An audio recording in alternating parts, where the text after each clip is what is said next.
Happy New Year's, everyone.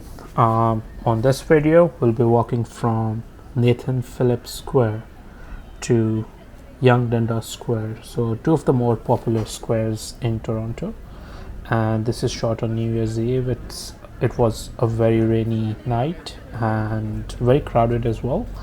And here we go. As you can see, lots of people are making their way towards the Nathan Phillips Square, and but unfortunately this year there weren't any fireworks over there. They took place across the lakeshore, and so that actually was the best place to go and see them. Unfortunately, not everyone got the memo, and a lot of people turned up, so that was unfortunate. As you can see, it's extremely crowded, and I cannot stress how miserable the weather was. We're just gonna come across to a puddle that I walked in on, and yeah, so very miserable, very cold. But the people of Toronto, they want to come and celebrate, so here we are. So as you can see, the skyline, and we're making our way eastwards across Dundas Street west. So that's what we're doing, and we're gonna be taking a detour. If I remember correctly, we're gonna have a look at some of the window displays at Hudson Bay's flagship store, and yep, as you can see, you can hear different languages from different parts of the world, and that kind of shows you how diverse Toronto is. And yeah, so a lot of people were out and about, and this part of this side of this sidewalk was very crowded, probably because this is where most people who were leaving Nathan Phillips Square would that's what they would use, right? And they would also be making their way towards the other iconic square.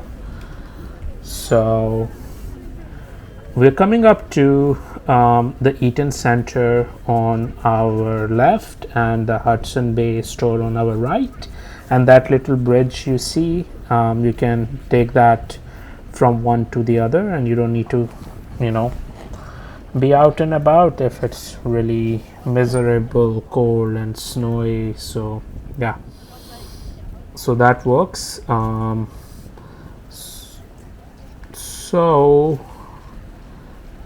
as you can see, the crowds have started to thin out a little bit, but as we make our way towards the Yonge Dundas Square, it will be so crowded over there.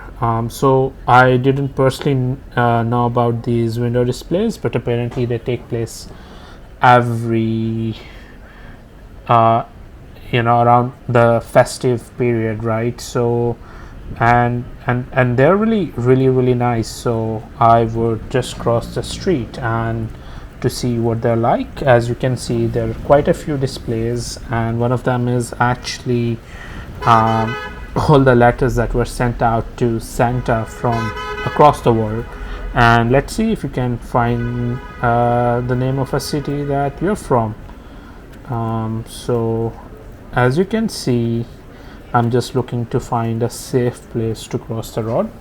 Unfortunately, the one thing I would say that I don't really like about Toronto is that the drivers at times are not very aware of the pedestrians, or they don't really give right of way, and that often results in close calls personally for me. But often you read about people unfortunately getting hit by vehicles, so that is unfortunately something you have to watch out for. So here we are, Hudson's Bay, and now you can properly see the clock tower of the old city hall.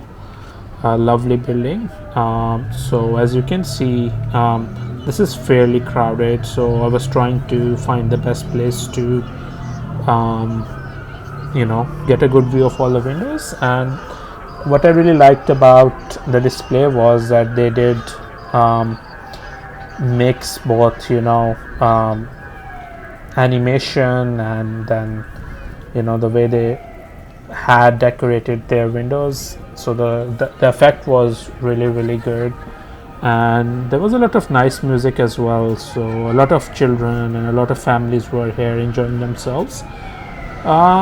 So this was a pretty cool display with the robotic arm, and I don't think the arm did anything though, but yeah. So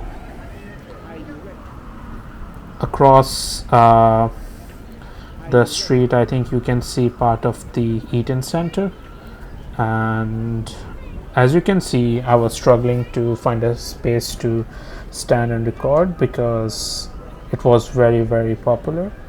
And there we have a Christmas tree that's still up, so that's nice. And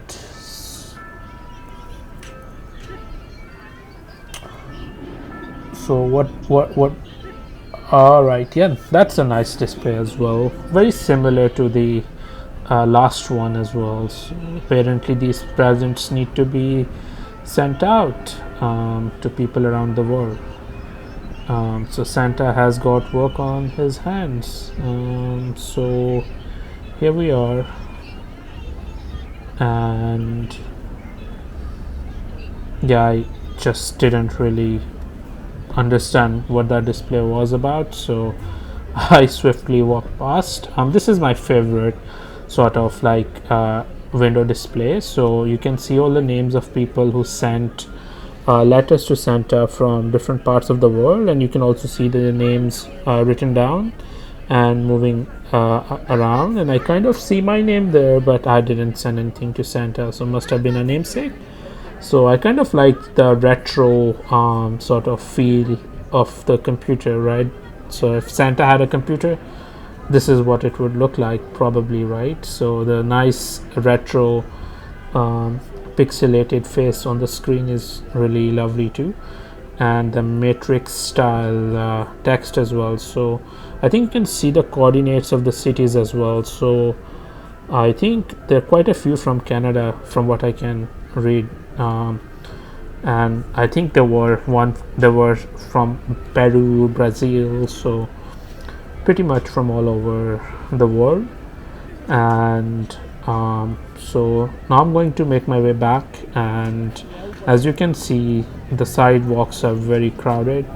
They're usually not this crowded, so it's very, very unusual. And I'm just waiting for some space to open up, and I didn't see a lot of people getting their pictures taken with these displays though, but honestly there wasn't a lot of space for them to really stand and kind of get a picture taken.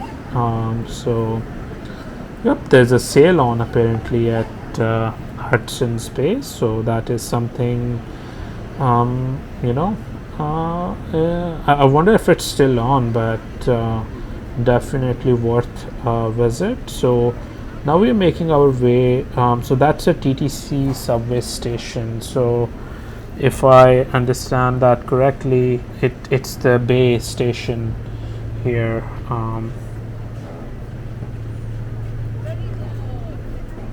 Or I could be wrong.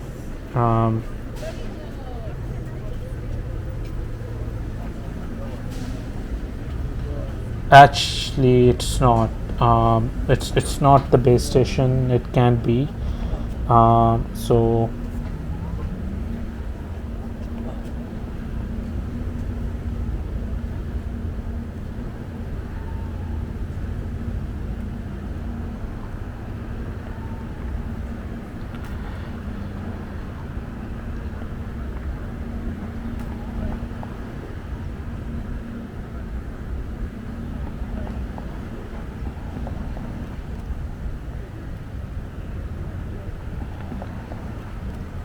Yep. So it's the Queen Station. So we weren't on Dundas Street. We were on Queen Street. And again, as you can see, the sidewalks are absolutely crowded, and you can see the Toronto skyline.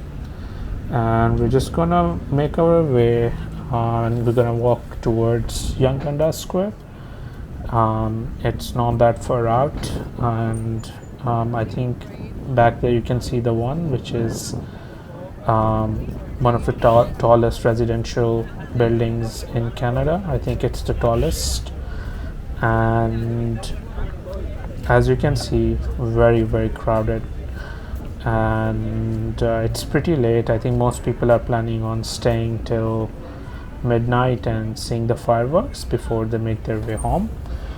So actually, public transport was free from, I believe, 7 p.m. to 8 a.m. in the morning, and it's sponsored by a beer company. I think the thought process is that it helps people get home safely. They don't need to drink and drive, and that is kind of cool. So I think that also allows a lot of people to make their way towards downtown and have a nice time. So that was nice. I think I'll pop into a Kmart for a bit. Needed to pick up on some snacks, and then we will continue our journey.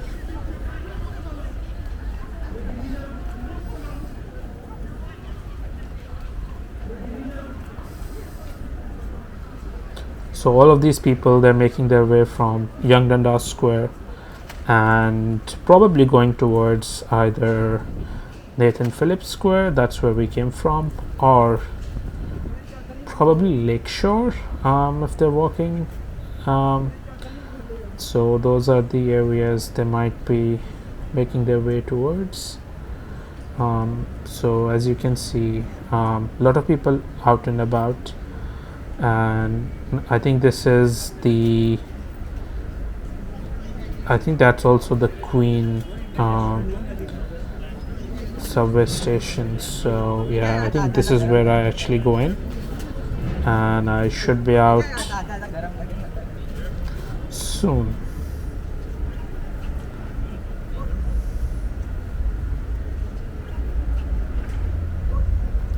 And we are back, and on the left side you can see the parking for Yonge Dundas Square, for Eaton Center at Yonge Dundas Square. And as we make our way towards Yonge Dundas Square, the volume is going to go up.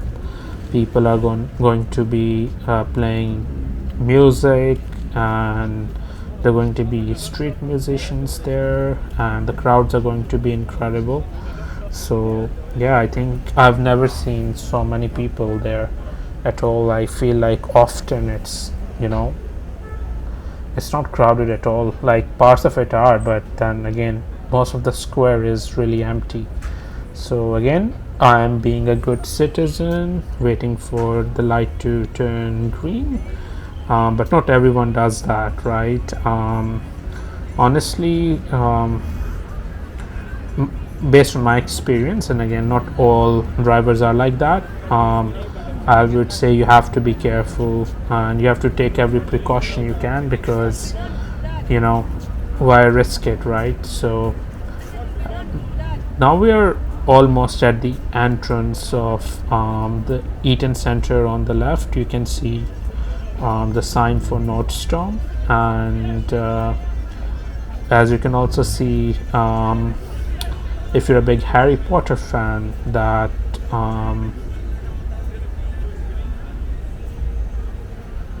The Cursed Child is in theaters, right? So you can go and watch it. Personally, I think it's really a terrible sort of like sequel to the Harry Potter series, and it's like a good sort of, it's a good example of if something works and has had a nice ending, don't reboot it or don't try to add something on top of it. So that's my personal opinion. I'm sure people love that too. So I think we're almost there. As you can see, the bright lights of Yonge Dundas Square await us.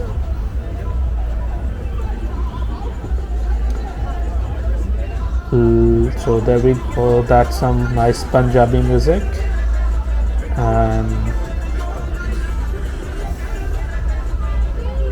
and you would be hearing a lot of Punjabi music around the city today.